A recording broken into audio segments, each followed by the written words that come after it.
Hey there, YouTube. Welcome back to Maxwell Star's Beer Review. Tonight, we're back at you with another episode of Beer Analysis 101, and tonight we're looking at everybody's favorite authentic beer, Pabst Blue Ribbon. Anyway, first of all, foremost, we'll introduce the whole panel here. We've got 8 people with us tonight, which has got to be some sort of record, I think. First of all, we got Redbeard. How you doing tonight, sir? Not bad at all. What be going down, people of the world? Oh, no, yeah, keeping it real. We've got Lee, the former king of beer tube, now of They Must Be Destroyed on Sight. How are you doing tonight? Good. I'm finally glad to see that real panel show is actually giving this beer its due justice.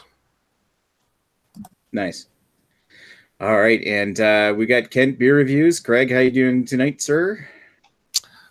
Not bad, not bad. Just interested to see what this is like. So yeah, fun stuff. Thanks for having me on. Yeah, no problem. Anytime you can get the beer, that is. And we've got Captain America Goes Drinking in Canada. How are you doing tonight, Guy? Je suis le Grey Poupon. J'ai le Pabst Blue Ribbon. Puis-tu la vache? Sacre bleu. Crazy gibberish. I think Guy has discovered the key of life, haven't you? Key to life. 42. 40? No. Anyway, we've got on the 10th, Chris Lizak photography and whatever else he does. We've got Chris tonight. How are you doing, sir? I'm good. Thanks for having me on the show. I really like beer. I like drinking. So put them hand to hand. We're ready to go. Let's do it. Let's do this beer. Shall we? Sure. We've got Greg, professional Greg. How are you doing tonight, sir? Very excited to drink this hipster beer. I got my little hipster beard going, which is, I know, pretty crappy. And then I bought my dinner at Whole Foods, and I'm wearing the finest pair of running shoes my parents can afford. So I'm ready for this beer. Oh, this scarf is pretty hot. All right. Take it moving off. right along. Take it off. And then moving right along, we've got Ashley Sexton. How you doing tonight, Ash? I'm doing very well, thank you. I'm looking forward to exposing my palate to this beautiful, fine American adjunct lager. So thank you for inviting me, and good luck. I just want to use caution and say don't use words like exposed around Greg, but we got to keep professional. Sacre bleu.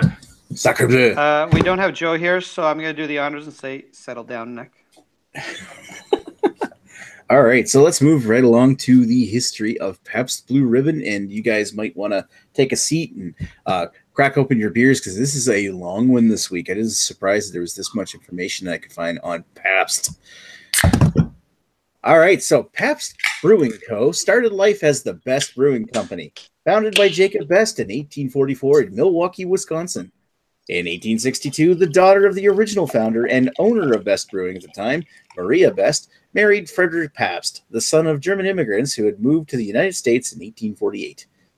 Frederick Pabst became the brewer at Best in 1863, and when Jacob's son Philip Best retired to Germany in 1867, Pabst, along with brother-in-law and Best vice president Emil Schandlin, took control of the brewery.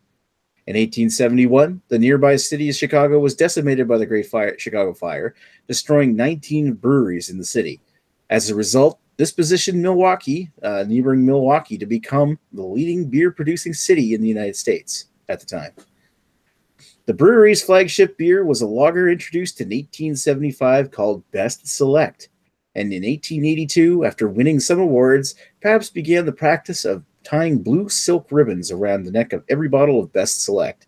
After Schandlin died in 1889, Pabst succeeded him as president of the company, and in 1890 changed the name of Best to Pabst, and thus Pabst Brewing Co. was born. In 1893, Pabst Select was renamed Pabst Blue Ribbon, following its win as America's Best at the World's Columbian Exposition in Chicago.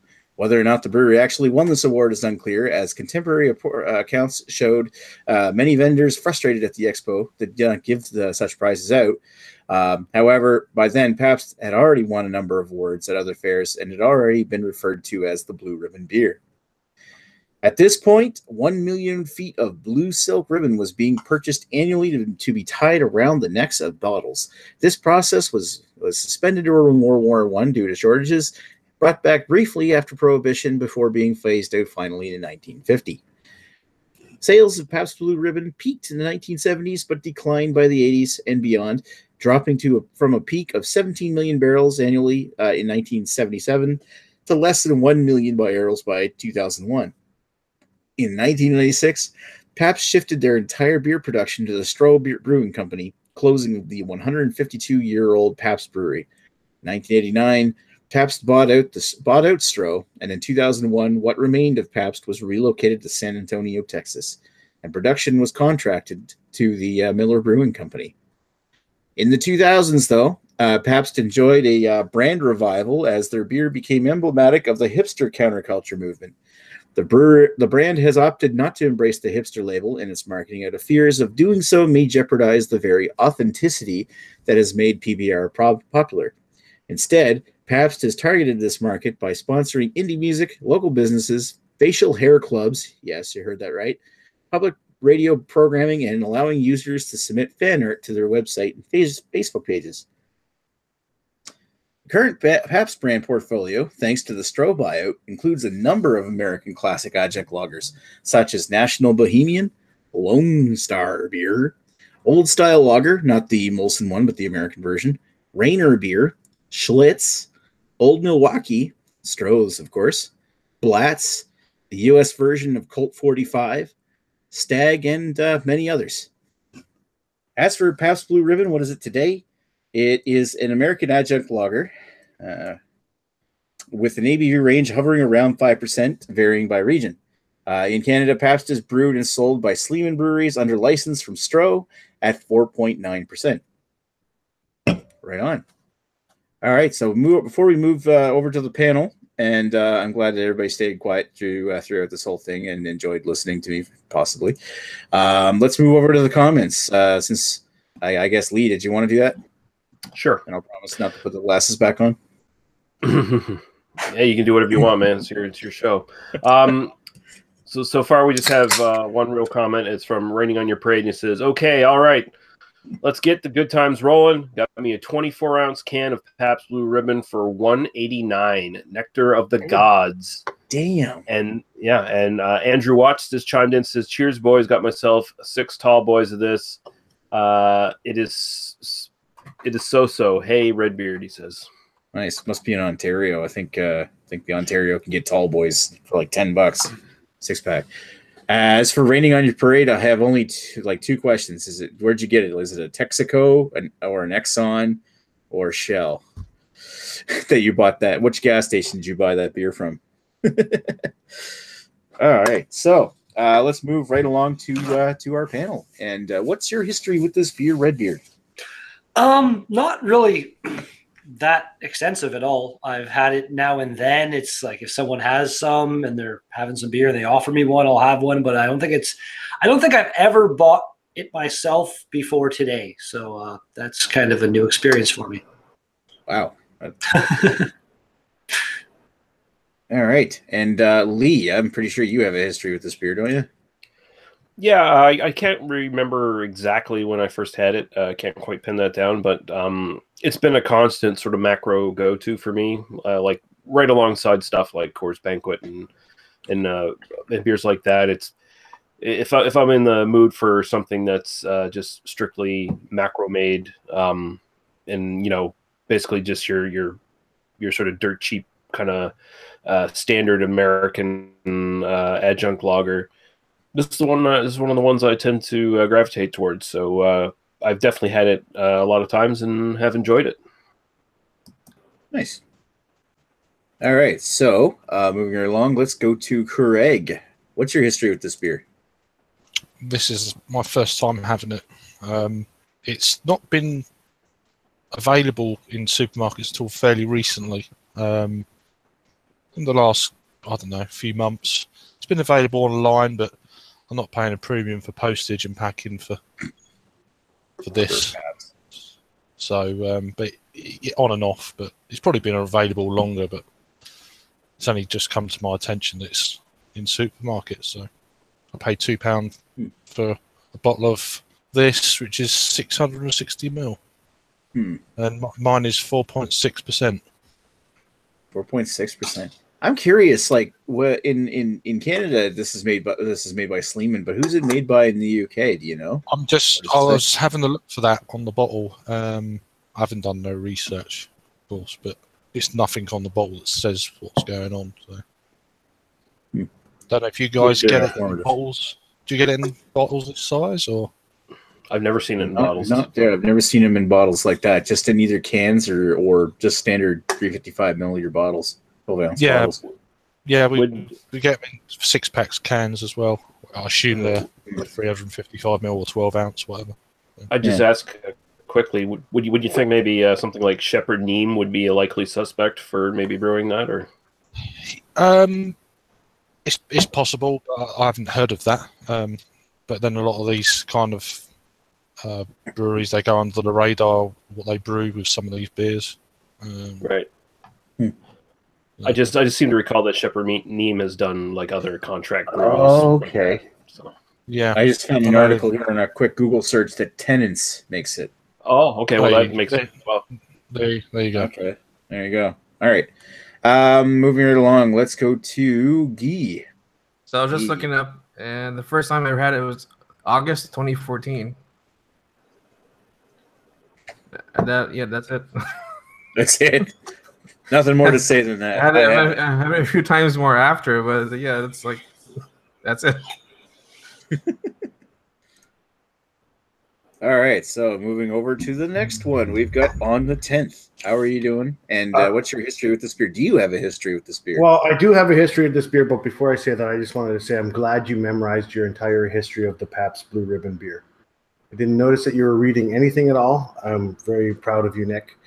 I have had this beer. I think I had this beer maybe twice before.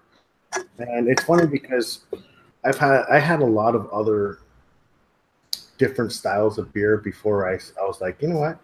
Never had Pabst. I think I'm going to try it. And then I bought it, I think about maybe a year ago. That's it. It was the first time I ever had it. And then I had it one other time at my brother's, and now today I have another one, and I actually have a second one in my fridge down here. So that's my history. Were you at least able to buy it in singles? Yeah, we're in Tall Boys. It says brewed by Stroh Canada in Guelph, Ontario. Yeah, so, like Guelph Stroh was bought out by the Stroh was bought out by the Pabst Brewing Company, but I think the license for Stroh in Canada was owned by Sleeman. Like they had the rights to produce Stroh products in Canada, so it's just sort of transferred to like Pabst got rolled into that, and they were able to release that in Canada afterwards after the buyout. But yeah, we were able to buy them here in Tall Boys, single cans. You can buy them. I had to go to the beer store for this one. I didn't even go to the liquor store for this one. I just went to the beer store. Oh wow! Yeah, I can't remember the price. Well, probably Greg, who's after me, will probably be able to tell you the price. I can't remember what I paid for this. And speaking of Greg, what's your history with this? I know that I've had it before. I don't know when and where. I suspect this is a beer that I've had either served to me at a friend's house or possibly had at a wedding, although this might be a little too fancy for a wedding venue. That's basically it. I know I've had it. Don't really know when I've had it. Just you've had it before, just can't remember. I've checked it into Untapped, so it's got to be official. And can't you check your tapping to see when it occurred? Like when you tapped it in? Or I did, but I forgot. Oh yeah, it's October 6th, 2017. So it wasn't even that long ago. It wasn't even that long ago. It was like months ago. Yeah, so I don't know what that was, but yeah, apparently I had it. Oh. Anyway, exactly. Anyway, Ash, what's your history with this beer? I don't really have much of a history. I've never actually purchased this for myself, probably like a lot of these panel members. I've had it. I know I've had it. I've never tapped it. But I think for me, when I would normally go to the LCBO beer store to buy, if I'm in the mood for an adjunct, I would probably just buy like a Canadian brand. I mean, I know it is brewed in Canada, but that's just me. So that's probably why I've shied away from actually buying this one. But I know I've had it. I just don't know when. I've never tapped it, so I've never really analyzed it until now. Gotcha. Well, I'm glad that you're here to do a full analysis on it with us. All right, so my history with this beer, the first time I had it, it was the first time I'd ever seen it show up here in New Brunswick, which was around spring of 2012. And actually, it was beer review number 265, and I did the whole hipster thing for that video too. So 265 back in April of 2012. And I remember I really liked it at the time for a macro lager. It actually had quite a bit of flavor, but I've had it a few times since then. Don't really want to get into too many spoilers, but I've had it a few times since then. I think a couple of years ago I bought a 12-pack case because I could still get it. I just decided I wanted to try it.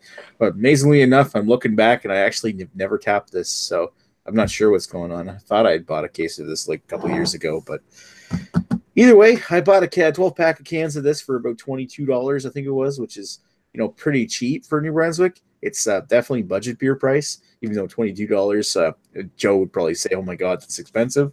But whatever, fuck him, he's not here. And that's my history on Pabst Blue Ribbon. So let's move back to the comments, and do we have anything interesting? Yeah, let's see here. I got a few more comments popping up. Let's see. Raining on Your Parade says he bought his at a Hannaford supermarket. So I'm not familiar. Hannaford. Yeah, so I'm not familiar with that place, but there you go. Maple Ruski's in the chat. He says, "Oh, PBR, the good day of college." I assume he's saying the good days of college, not the one good day of college he had. Good day of college residence. Or maybe he got college residence. I didn't see that. Or maybe he just got kicked out that one day. I don't know. After drinking PBR. He says CNC Group is the exclusive distributor apparently. So I assume that's for Canada. Yeah. Yeah, and Tenants owns for the UK. Yeah. Yeah, and Tenants owns them. So. Yeah. Okay. So there you go. Yeah. Raining on Your Parade says tasting. Just find out this 24 Oz can. Pabst is my favorite for American macro, but stay away from the 40 ounce bottle. Does not taste the same. Drain pour on tap. It is the best you get. On tap, it is best. You get more citrus. And Andrew Watts says, "Oh yeah, Ontario rocks. Brantford, Ontario, Bill City Brewery, baby." Okay. Cool. Yeah, I just got coffee and black coffee IPA or something like that from Bellwoods. Random. Nice. Yeah, random. Yeah, Hannaford. Going back to the Hannaford comment, I think there's a Hannaford in Calais that I've been to, and actually, it's probably the best place in Calais to buy craft beer from the U.S. Though I don't think they carry anything special like Maine Brewing Co. or something like that. I know I've seen Allagash in there before, but that's sort of a side tangent. But I just thought the subject came up. Anyway, I'll add step on. Sorry, in Ontario. I bought this at the LCBO, I bought this at Walmart, $2.05 for a can. So that's the pricing in Ontario. Damn. Yeah. What did you say, Greg? I think it's $2.15 at the LCBO, though I suspect your price is without the deposit. Perhaps, yeah. Maybe. How much was it? It's hard to argue with the price. It's not a bad price. What did you say that you paid for it, Craig? £2 for a 660 ml. £2 for that. Holy shit. So and Lee, what's your price down in Nova Scotia? I tried looking that up on the NSLC website because I wasn't paying attention when I just picked it up today. I know the 8-pack that you can buy, and that was currently sold out. For a while there, I was gonna have to try to pull Yort and say in the chat, "I'm sorry, guys, it was sold out at my store, so I can't pick it up for this week." But I remembered. I remember we sell singles too. But the 8-pack is around $17 something, and that's an 8-pack of 473 milliliter cans, right? So it's not your 355s or whatever. So that's pretty goddamn decent for an 8-pack of this stuff. I assume the can is about, considering our prices are a little bit higher than Ontario's and Nova Scotia. I'm guessing this is probably clocking around 350 at the most. I would expect. I couldn't find the listing on the NSLC website. All they list is the 8-pack, and apparently there's 24 packs floating out in some NSLCs as well. But we don't get those. So we get 6 packs of the 355ml cans. They run at £6. So that's a bit. It's a bit more expensive than what you pay for your regular kind of lagers over here, but there you go. Anyway, let's move along here. Let's get into, since we just read the comments, is there any more comments before we get into the people's thoughts? I don't think so. All right, so let's move over to Redbeard. What's your thoughts on this beer? It's okay. I don't know. It tastes very, very, very kind of mainstream to me. Like really, I don't know. Something to say about hipster beer. Kind of like, so mainstream. Like I love like Bud or Carling or something like that. I don't know. Just kind of one of those forgettable beers. Like it's a beer. If someone offers it to me, I'll drink it every time. But I don't have any real desire to go out and buy more, kind of thing. But it's okay. It's a beer. We doing ratings right now as well? Yeah, go ahead. All right. So for my personal, I guess I give that somewhere in the 7 out of 10 range. And then the style, for what it is, I'd probably give it like, say 8.5. Nice. Cheers. Cheers. Lee, what's your thoughts? All right, so Pabst isn't necessarily the most flavorful, super amazing example of an adjunct lager you're ever going to find. As far as like the big macro stuff, though, like I said, it sort of sits up there with me with like Coors Banquet and stuff like that, where it's just it's a noticeable step above all your Budweisers and your Millers and all that fucking garbage. I think it has a bit more flavor profile to it. It's the sort of lagers I like, where they're much more on the dry side of things than they are like super sweet or whatever. So I do appreciate that. Of course, just because of the style, the way the style dictates this, it is really easy to drink. It's really easy to put down. You don't have to think about it, of course. But I think Pabst sort of ticks off all the boxes that I'm looking for in just like strictly a macro lager. So if I'm going just style-wise, I actually have to sit this at a 9 for style. Personal enjoyment, probably like a 7. I'd have to sit it right there at a solid 7, and that's what I think about that. Right on. Craig. Mr. Craig. Just sneeze then. Yeah. So where does this, for me, stack up against, say, the lot of the Euro lagers?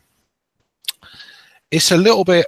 I mean, it's pretty. They're pretty much all the same to certain degrees, I think. But it's got a little bit more of a grainy kind of grassy. I don't know if it's like grainy. I don't know, hop oil or something. There's something about it. It is a little bit light for the ABV, I think, for this style of beer. But it's not really a style of beer that I drink very much of, unless I'm doing something like this, or it's flaming hot in the middle of summer. Then I'll just want a beer. I don't care what it is. It's something wet basically, and then just drink it, not thinking about it, kind of beer. Or circumstance, you're at a wedding or whatever, and yeah, that kind of thing. I'll try that, but it's highly unlikely we're going to get this over here at a wedding, but you never know. Generally, yeah, it's a lager, and there's not much else to it. I don't think personally. I was interested because I've not had it before, just to try it, see what it's like, and yeah, it's kind of what I was expecting. Yes, it's okay. I may not buy it again just on price point. There's other brands for me that are going to be cheaper than this. If I just want this kind of style of beer in the hot weather or something, just get a 12-pack or whatever, and just so they're just sitting there, chilled. So for my actual, say, what is it, style, I'll give it, I don't know, about an 8. For my own personal enjoyment, I'll give it a 7. All right, cool. Oh, thank you, Craig. Guy, what's your thoughts? It's tasting like it is pretty much sexy corn husk soda. And when I burp, I taste crackers. So that's kind of awesome too. And by experience, it mixes really well with leftover Tim Hortons cold coffee. So it's a great absorbent beer for whatever you want to do with it. Guy, did you eat crackers today? No. Want to taste my burp? I'll make you taste my burp next time. Ew. All right. For scoring, yeah, personal enjoyment, I'll give it a dirty 7.69, and overall score to style, I'll give it 8.69. So that was 8.69 out of the style. I'm going 8 and 7. What are you saying there? I'm not doing the 69 on the end of it. No, just write 7-point hot tub. 7-point hot tub. I think the 69 in the hot tub's more appropriate. Speaking of professional, the hot tub, guys, professional. Speaking of the guy with no hot tub. All right, for me, for stylistically, it's an adjunct lager. It is what it is. It's an 8 out of 10 for me. For my personal enjoyment, it smells like every other adjunct lager. It's super easy to drink, and it's not offensive at all. There's nothing really offensive to this beer. This is a very easy beer to drink, and as it warms up, it becomes less easy to drink. I like my adjunct lagers really cold. You know what? It's one of the better macros, in my opinion, to be honest with you. I mean, Coors Light's my go-to. I mean, hell, I just, cleanse my palate with a Coors Light beforehand, and now having this Pabst, it's actually tasting a little bit better than the Coors Light. So I may actually switch off the Coors Light, but then you got to talk about price. So other than that, it's one of the better macros in my opinion. For overall enjoyment, it's a 7. Or maybe, you know what? No, I'm going to give it a 7.5 on this one. 7.69. 7-point hot tub. 7.5 for overall enjoyment. And like I said, it's an adjunct lager. It is what it is. And it's done well for an adjunct, in my opinion. So I give it an 8 for my style. Fun. All right, move along to Greg. What's your thoughts on this beer? Well, I started out cold, tastes like nothing with a little bit of corn. As it warmed, tastes like nothing with a little bit of corn. So as far as I'm concerned, it's the perfect adjunct macro, pretty much. It's 10 out of 10 for style for me. It's exactly what I wanted out of a macro. I can drink this by the pool every day. It doesn't taste like shit like most macros do. I disagree with Chris. I think Coors Light tastes like shit. This, I think, does not taste like shit. And it's higher alcohol, so hey, why not? Mine's also pretty fresh, so that might have something to do with it. And even though I'm not really putting this on putting price into account, the fact that it's $2.15 a can, that's a damn good value. And that's another thing about macros is you want to buy a lot of them because you want to just shotgun them all day. So, and then cut your grass, possibly cut your foot off. My own personal preference, 7. It's good. I like it. It's probably about as good as I'm going to get for a macro. I think I gave MGD higher than that, but I think MGD is better than this because that actually has a good taste to it. This just has no taste, and I give it credit for that. That's what I wanted of it. It's not offensive. So if there's corn syrup in this, I can't taste it. So good. It's good. Nice. All right, and Ash, what's your thoughts on this beer? So 2 weeks ago when we did the Canadian review, check out the video. I actually steeped the Canadian in some hops, and I drank it a little bit later. This actually tastes very similar to the steeped version of the Canadians I did with some Hallertau hops. So it's got a little bit more flavor to it than like a typical adjunct I find. What I do get off, that corn sweetness definitely does come up quite a bit. And I find like in between sips on the back, like I'm getting like this like a butteriness on the back of the palate. It's like something that's sticking around. It's not quite enjoyable, but I guess it's pretty representative of the style, right? But I noticed too, like with every sip, I'm getting like a huge amount of carbonation in my mouth, and it's like usually I don't burp a lot because I pour my beer into glasses most of the time. But it's like every time I take a sip of this, man, I just want to burp, and it's making me super gassy. I don't know why, but sudsy. You know what? That's probably again representative of the style. That's what people want. They want something that's going to go down pretty easy. But I think the carbonation's a little harsh on it. A little bit of corn sweetness. It's got more flavor than like Canadian. Probably has more flavor than Budweiser or Coors Light, stuff like that. So it has a little bit more to it. And it's got the 4.9% ABV. So that's a plus as well. Overall, I mean, personal enjoyment. I'm not enjoying it all that much because, like, in between each sip, I'm getting that coating on the back of the palate. It doesn't make it very enjoyable. I am on my second glass, though, so that sort of shows how well it goes down. So, personal enjoyment, 6.5. For the style, I give it 8 out of 10. Cheers. Nice. Cheers. All right, so for my final thoughts, and then, yeah, I do get to what you're saying about that, kind of like that almost buttery kind of coating around the back of your throat, and that's probably one of the things that's kind of I don't know if I like about this beer. I mean, it does go down super easy. I'm already down to the bottom, and I'm kind of like saving that last little bit to the end of the analysis here. But as far as I think my problem with this, like I'm not giving the same ratings as the rest of the people on here. I don't like it as much. I'm finding it maybe what I'm doing wrong is maybe I'm drinking just a touch too warm. It should be a little served ice cold. But I'm getting something that tastes like very yeasty, grassy. It's like a very like a papery thin cardboard that almost reminiscent of like an alcohol-free lager. I'm getting touches of caramel toffee. I'm getting like this light tartness, like a very gentle, like maybe there's a touch of acidulated malt in it, like a Berliner Weiss would have, but not that strong, just a little touch of it. It's grassy. But I'm also getting a very soggy and wet mouthfeel out of it, and a little lingering pasty yeast, like eating white bread or something. As far as macro lagers go, yeah, if you compare this to the likes of like Molson Canadian or Budweiser or Labatt Blue, or maybe not Labatt Blue, but just the run of the mill stuff, Coors Light or something, I find that I like this better than those. But there's another crop of adjunct lagers that I would rather have like this, like MGD or Molson Old Style, or especially Moosehead. I had a Moosehead over the weekend, and I realized that beer for the adjunct lager is fucking delicious compared to something like this. This just doesn't compare to it. Overall, I think for the adjunct lager style, it's hard to fault it on the adjunct lager style, because it's definitely in the upper echelon of those beers, but it's a style that I really don't find exciting.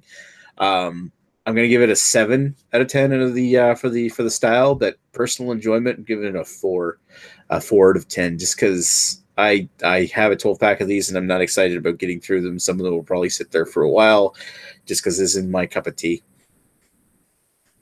Anyway, moving right along, and hopefully nobody's offended like he is. I'm always offended. Well, let me show Guy's got this thing up here. What the?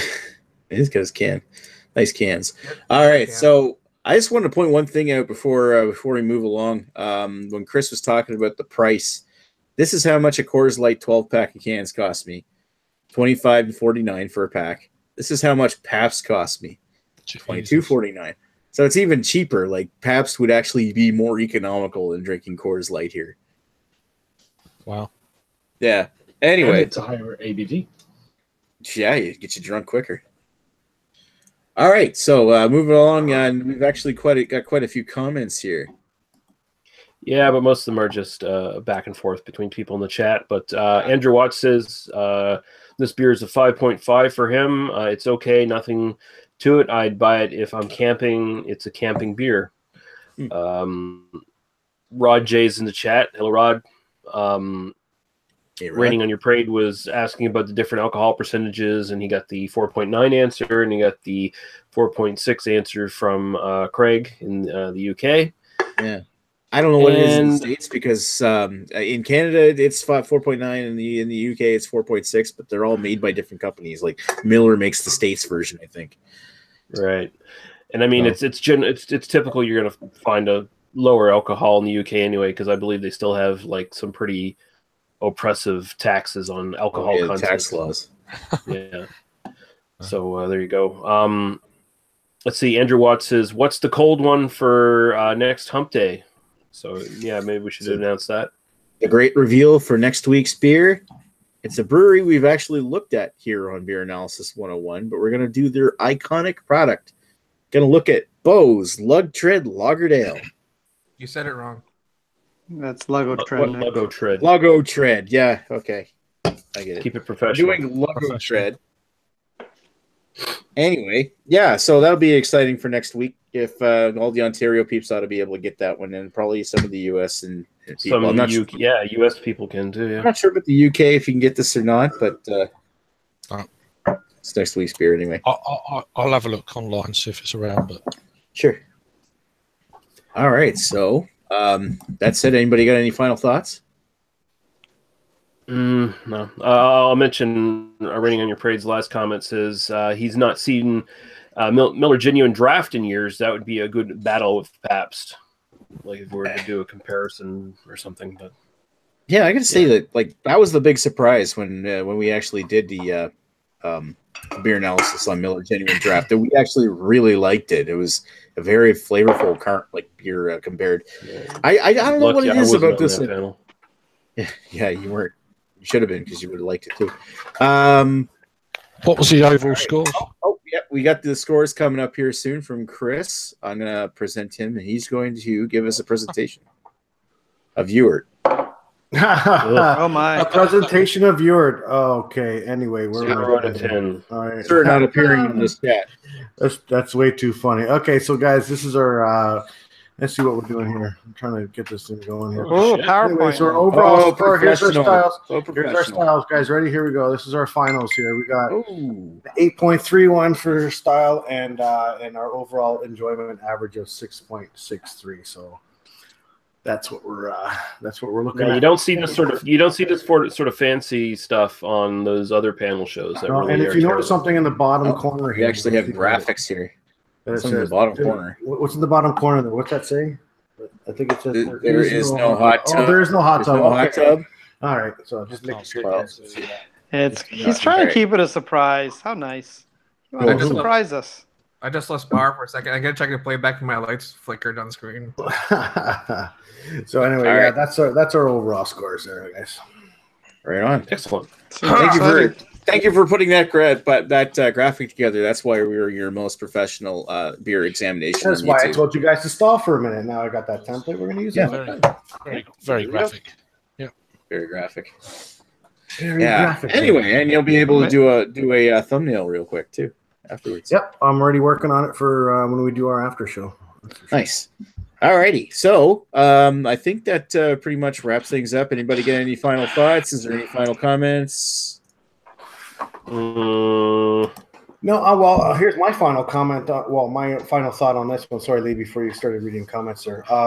On this Pabst, this is my second one coming in right now. Jesus Christ, Greg, fuck off. Seriously. Jesus Christ, we were all professional until Greg had to screw it up there. But anyway, this is my second one, and this one's ice cold coming out of the fridge, and it's going down real easy right now. That's Very dangerous beer. Yeah, I'm gonna have to chill one down, and that ding was coming from Ewart. Yeah, I was gonna say it was Ewart that caused that. Yeah, He must be watching. Raining on Your Parade says no bows in Maine, unfortunately, at least where he is in Maine. So Andrew Watts says expensive in Brantford, but I'll buy in relation to Logo Tread, I assume. Raining on Your Parade says good job on the 10th for the PowerPoint there, and yes, indeed, I agree with that. And Jaded Diva Reviews and Tours says this was a good chat. Thank you very much. I think we learned a lot tonight. Very informative. Yeah. Thanks, Jaded, by the way. I should say that. And I guess we're pretty much wrapping it up here. So thanks, everybody, for coming on. And what was probably I'd have to go back and look to see if we even had a beer analysis this panel this big before. But thanks everybody for coming, and hopefully you guys can, or at least most of you guys can get Lego Tread next week. And yeah, don't forget your palette cleansers for that one. So thanks for watching. Check out Nick's playlist for the 101s. Yeah. Oh, yeah. All the thumbnails are coming. All the thumbnails are coming for that. Nick gave me homework. Apparently. Yeah. Let me bring that up. See if I can find that quick here. The Beer Analysis 101 playlist is now available on my channel, Maxwell Stars Beer Review. Oh my God, all there's in order, right? Yep, there's actually Greg right there, and not that saying that that's a good thing or not, but we've got Peter, Yeah. Redbeard. Yeah. Look, there's Greg again. Greg. Get some thumbnails. Featuring Greg Bolosky. Get some thumbnails. Yep, and this ended up being episode 24, and we've got Lego Tread for episode 25. So tune in next week, and we will talk more beer. Yeah. On the hot tub in the tent. And hot tub, yes. There's no Peace All out. right. Word. Have a good night, There's the guys. hot tub. Yeah. Hot dogs in the hot tub. Suck up there.